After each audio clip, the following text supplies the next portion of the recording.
Hello, it's me, Deena Thomson, author of Fallen Poppies, and this is Chapter 34. Chapter 34. Once they had a taste of each other, Joanna and Chad couldn't have enough. They met whenever they could, not settling for just Friday nights. And they met everywhere, taking little care to avoid getting caught. It was obvious to anyone who saw them that they were in love.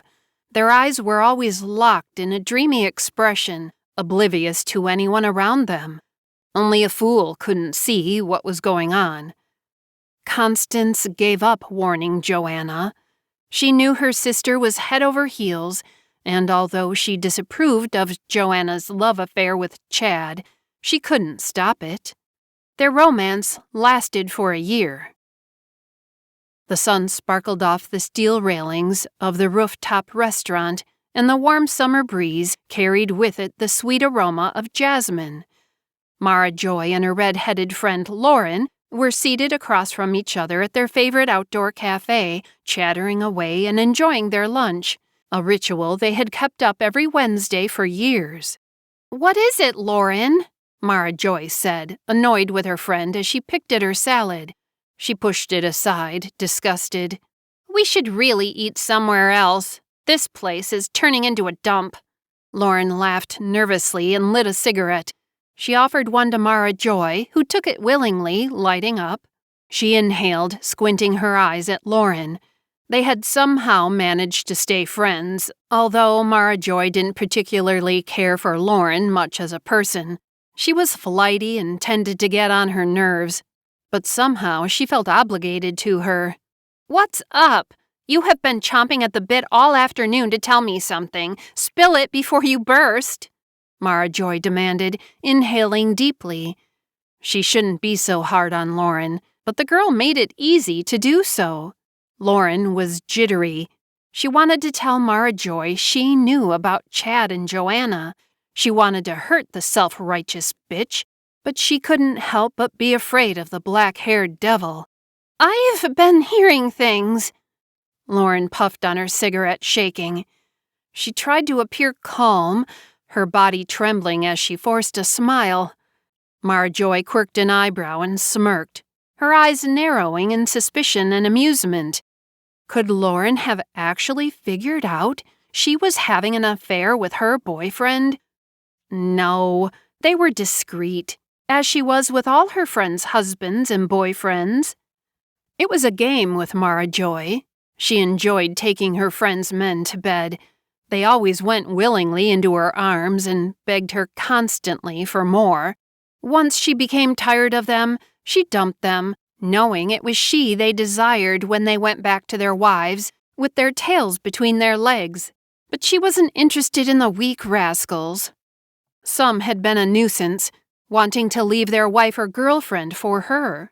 She had no intentions of leaving Chad. Chad was the man she married, even if he didn't perform like he should anymore. It was a mystery. She had always been able to lure him into her bed, but now he would have nothing to do with her.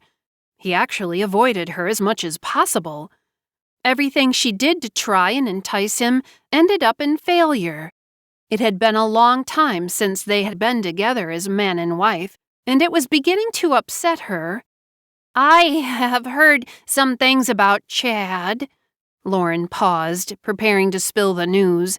She wanted to hurt Chad for dumping her a year ago when she had been one of Chad's lovers.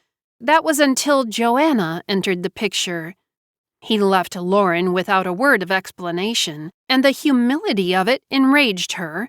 He walked around town with that girl as though he didn't care if they were caught. He had never done that with Lauren.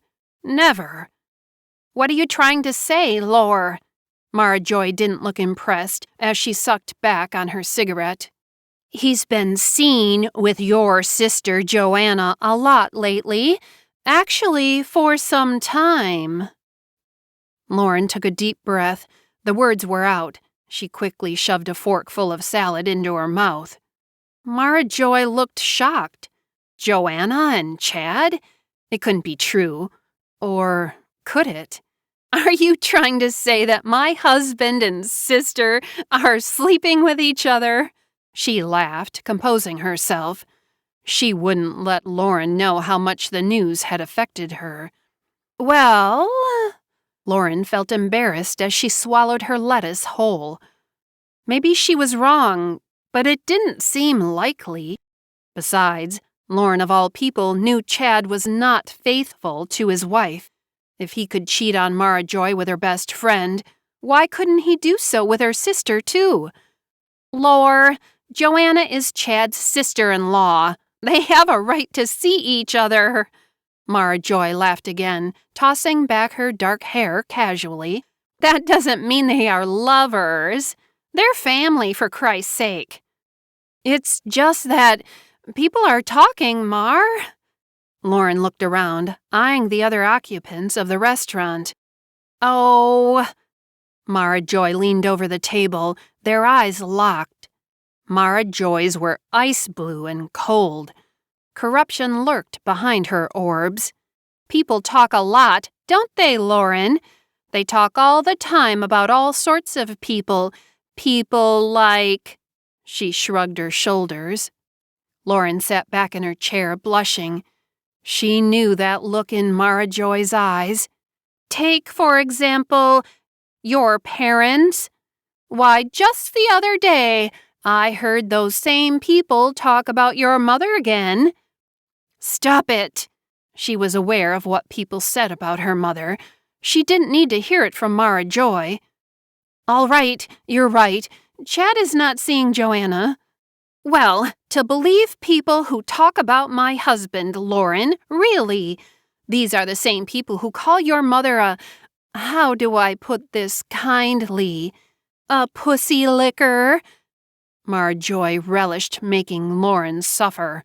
The other girl sat open-mouthed, stunned, and unable to say a word. And your father... Mara Joy leaned back, admiring her long painted nails, not caring if her voice was heard by anyone else in the restaurant. They say he's a child molester. My father is not a child molester. Lauren looked at her half-eaten plate of food, ruined.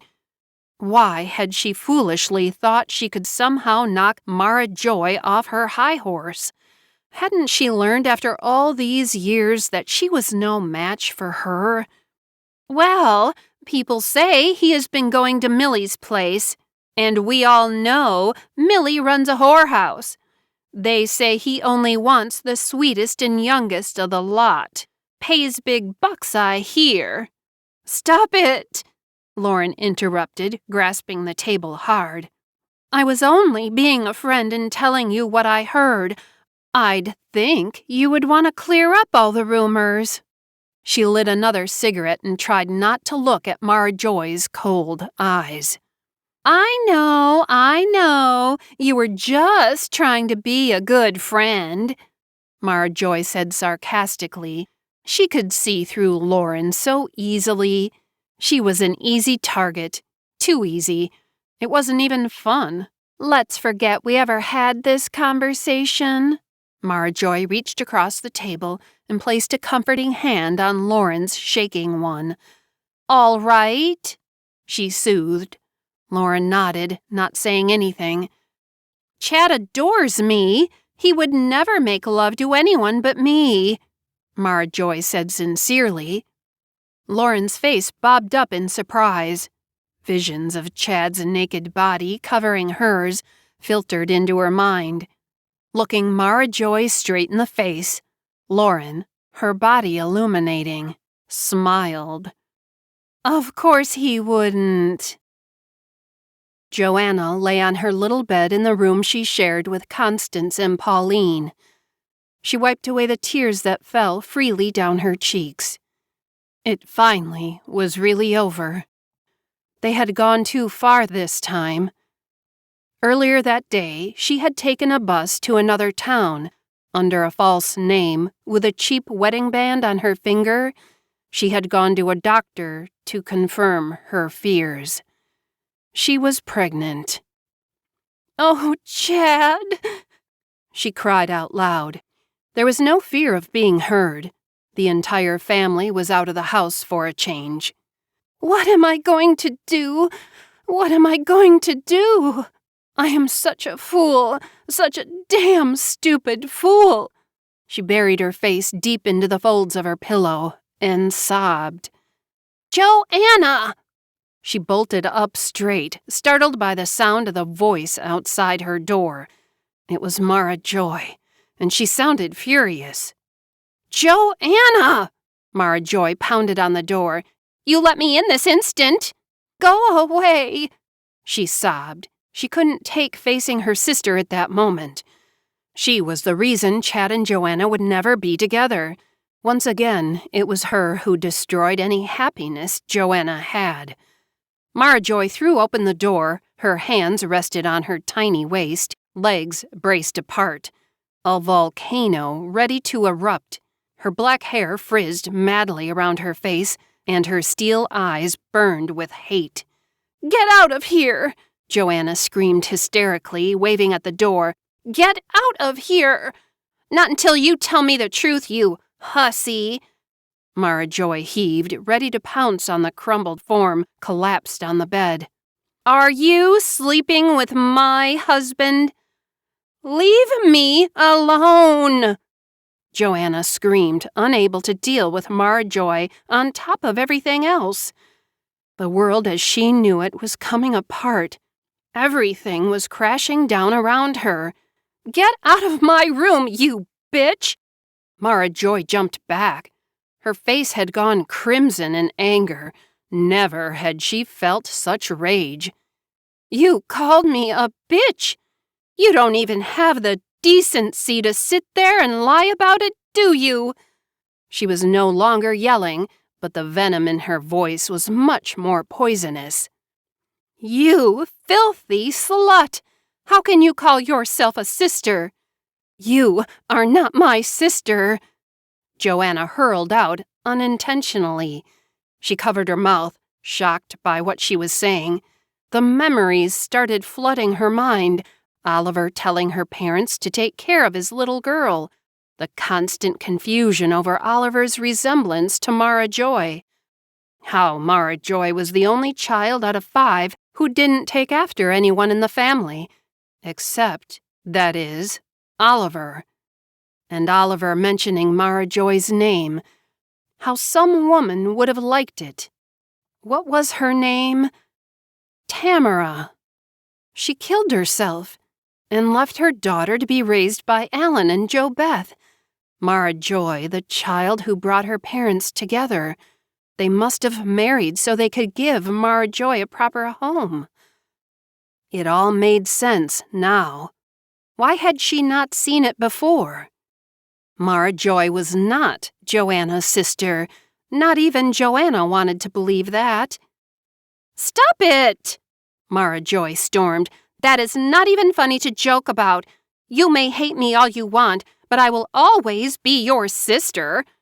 "No, you are not," Joanna said soberly. She stared off into space, the web of lies unraveling. "You are not my sister, Constance's sister, Pauline's sister, or even Alan Michael's sister." Joanna wiped her hair away from her wet face. "You are no one's sister. You were born a bastard. Your real mother killed herself and left you with Ma and Pa to take care of. I heard them all talk." She began to laugh, beside herself with emotion. "You are nuts! You don't know what you heard!" Mara Joy was no longer yelling. She was too stunned for words. "Oh, but I do know. I heard them talking to your real father." A tear rolled down Joanna's cheek, and she looked at Mara Joy's ghostly white face. She felt sick to her stomach as she continued. There was no going back now. It was too late to take back her excruciating words.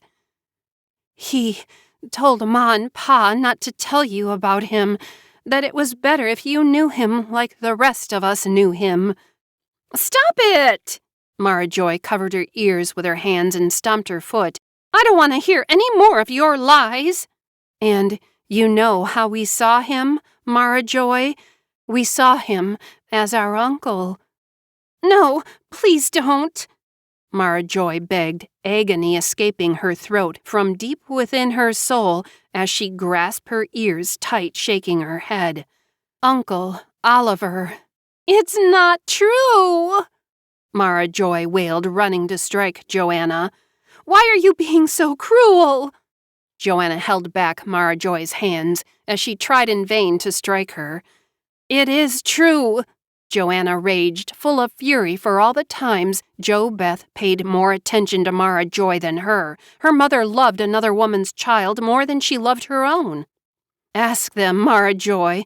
Ask my mother and father to show you your mother's suicide letter."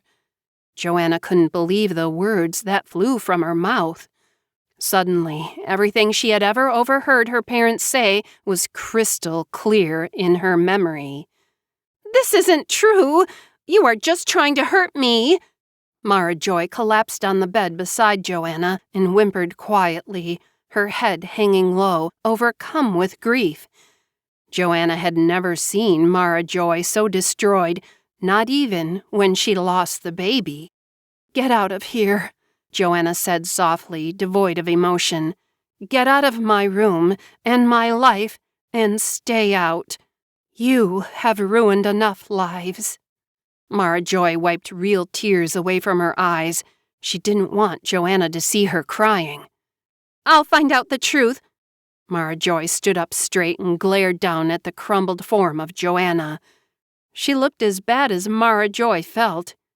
Both their faces were red and wet, and their eyes were puffy from crying.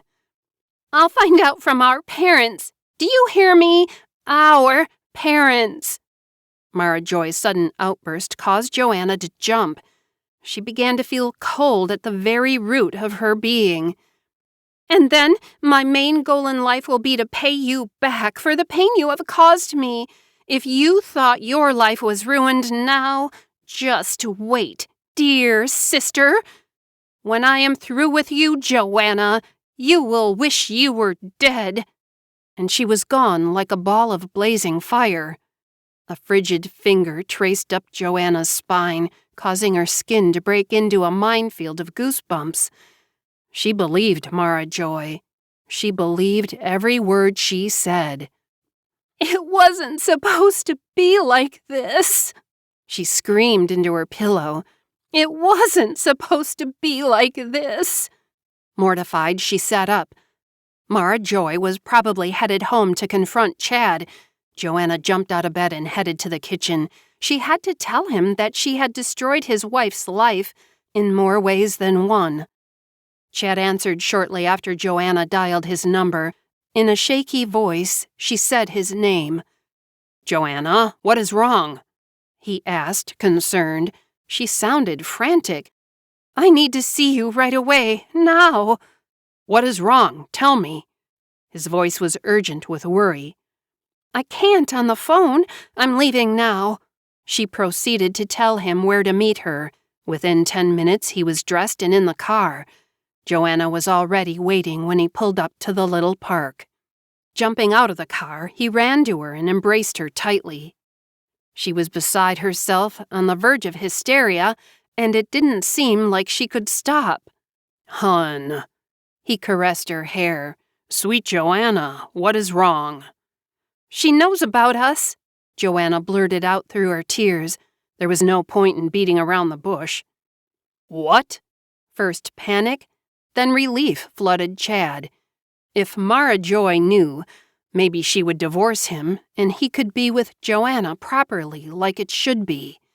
"I said terrible things to her, horrible things." Joanna continued telling him the details of what had transpired between the two sisters. She explained how all the things she had overheard as a child suddenly surfaced and how she had blurted them out to an unsuspecting Mara Joy. "I am a monster for what I have done. I thought I would enjoy the day I obliterated my Mara Joy. All I feel is ashamed." She rubbed her raw face against Chad's shirt. "Everything will turn out all right. You'll see." Chad cradled the woman he loved in his arms, not caring who saw them. Joanna frowned. "That isn't the only thing, Chad." "What else could there be?" "I don't know how to tell you this, but—" She pulled away from him, not daring to look at his reaction. "I'm pregnant." Chad's mouth dropped. Joanna faced him. "I am going to have your baby." His hands ran through his brown hair, and he stared down at his feet. "Oh, God," he whispered. "Chad," Joanna began to sob. Could he really hate her for ruining his life? Did he think he was having a repeat performance from yet another Benson sister? Mara Joy didn't need to worry about ruining Joanna's life. The look in Chad's eyes had done it. Baby?" he asked in disbelief. "My child." "I won't force you to do anything. Don't worry. I'll leave you and your life forever. You will never have to worry about me again." Joanna sobbed, her face a crumbled mess. "My God, what are you saying, Joanna?" He pulled her back to him and gripped her arms tightly. "Don't you remember me telling you that I loved you? You, and only you. I want to be with you. I want you to be my wife." "How?" Joanna yelled, pulling away from him. It was all pointless. "We are leaving." He reached for her arm and started for the car. "Leaving?" Joanna was confused. "Where?" "I don't know where. All I know is that I want to divorce Mara Joy and marry you. You are the only woman I have ever wanted to marry. I never loved or wanted Mara Joy as a wife." "But where will we go? By now, Mara Joy has probably told my parents what I said and did to her, and once they find out about the baby—" They were nearly back at the car. Joanna stopped in her tracks, causing Chad to stop suddenly. "Get in the car," he said, taking control. "But Chad—" "Do you trust me?" he asked, turning and meeting Joanna full in the face. "Always," she replied, a ripple of emotion running through her body. "Then trust that everything will be all right, as long as we are together. We are leaving now, and we are not coming back." He squeezed her fingers lightly before releasing them, stepping back and opening the car door. Joanna nodded solemnly and stepped inside, not looking back as Chad drove away.